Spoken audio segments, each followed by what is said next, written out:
Welcome back. In our previous lesson, we looked at some of the basics of an email and had ideas to keep your emails brief and clear. We also looked at some of the words we have to avoid. Now, let's turn to some of the more common punctuation and capitalization errors in English. So, punctuation is the little marks in written language, like a period or a comma. It's like road signs. If drivers ignore the road signs, then there would be worse traffic and many accidents. Just like road signs in any country, punctuation rules and symbols may be different, so it's important to understand the rules when you're writing in English. As for punctuation, I want to focus on 6 errors that are most common and easy to see quickly. These 6 are the apostrophe, the exclamation point, commas, the dreaded semicolon, quotation marks, and finally emoticons or text symbols. Before we go into the details of each of these, let's quickly test your knowledge. Good job!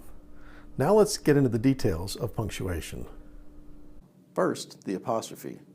It is used for possession, like Susie's laptop or Jerry's address. If you use it in a contraction like can't or wouldn't, you should not put it in an email. Second, the exclamation point is one of the most overused symbols in punctuation. Frankly, it should almost never be used in professional emails. It should never be used more than once.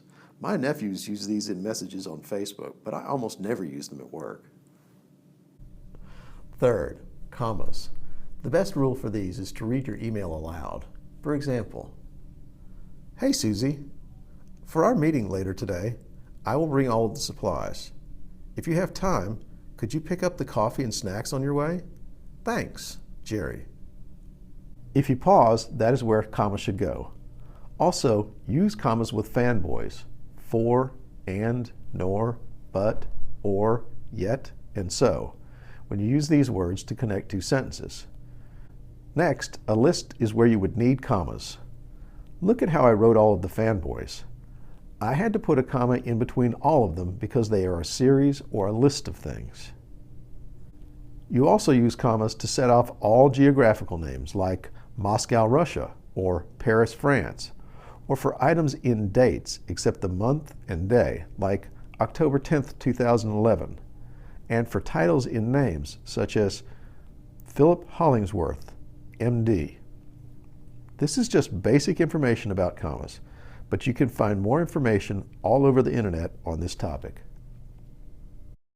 One of my favorite sites is The Owl at Purdue, where you can find information on pretty much anything related to grammar, and the information is geared towards an ESL audience. Fourth, this is another thing I tell my students all the time. The semicolon is used wrong more than it's used correctly. I avoid it. Seriously, even if I'm slightly unsure, I find a different way to write my thought. But if you must use one, this is one of the main rules from the OWL website. Use a semicolon to join parts of a series when some items of the series already include commas. Fifth, quotation marks. These are not to be used for emphasis, like in this example. I would really like to meet you. They're only supposed to be used when you're telling your reader exactly what someone said. Take a look at this example. He said, "I would really like to meet you." The punctuation for using them is really tricky. It should be a very rare instance when you should use these as well. Again, if you absolutely must use them, you should consult the online writing lab at Purdue. Finally, do not use emoticons like you do in a text message. If you knew your reader well enough to send a text, you would not be sending an email. Do not mix up the writing styles. Here's another example of how not to use the semicolon in an email. There's one punctuation item I didn't mention because I thought it might be too easy for you. It's the period.